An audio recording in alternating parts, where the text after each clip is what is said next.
Now, Stephen, though, you have a confession that I think preaches greatly. It's in your book. I want to make sure I get it right, and that is, during this cruise, you guys have a stop. You're going to visit the China World Hotel, and you're there. It's like a 5-star thing, and you have a line where you basically are confessing that you don't feel worthy. That basically you feel like they're going to come up to you and say, "Listen, this is for like important people and dignitaries, and you're just a nobody. You don't belong here." And I think that is such a great life lesson and a self-imposed struggle people put on themselves. I want you to kind of, paraphrase that or flush that out a little bit as you choose, but talk about working through that, and then your advice for folks that are facing that exact same kind of thought and challenge and things like that hits so many of them.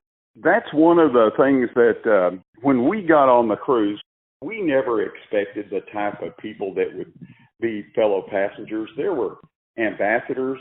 There were people that had been CEOs of companies that had invented various items. There were people that had formed hedge companies, hedge fund companies, just a fabulous array of people. And we tended to want to stay in our cabin, and we expected a knock on the door that would be somebody saying, we've looked at the guest list and we're not quite sure how you ended up on this guest list.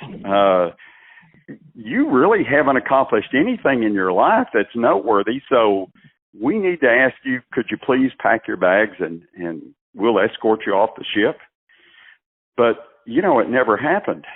And we began to meet some of these people. And again, like former President Bush, they were just normal people that had great stories, were so entertaining and so energetic.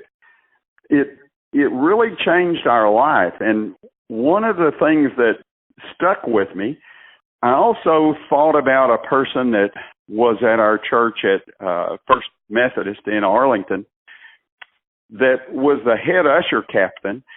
And if you remember back in the 90s, that when someone called you on the phone, their name appeared on the phone, and this person was Claude Austin. And Claude was always trying to ask people to usher. And I had ushered for Easter for like 25 years. And so I'd see that name, Claude Austin, and I know he wanted me to usher. And it was like, oh, gosh, I don't have the time to do this. And then after about 3 rings, it was like, I convicted myself that I was supposed to help other people, and he wouldn't be calling me if it wasn't a good reason. So I'd pick up the phone and I'd accept always. He was so gracious and nice.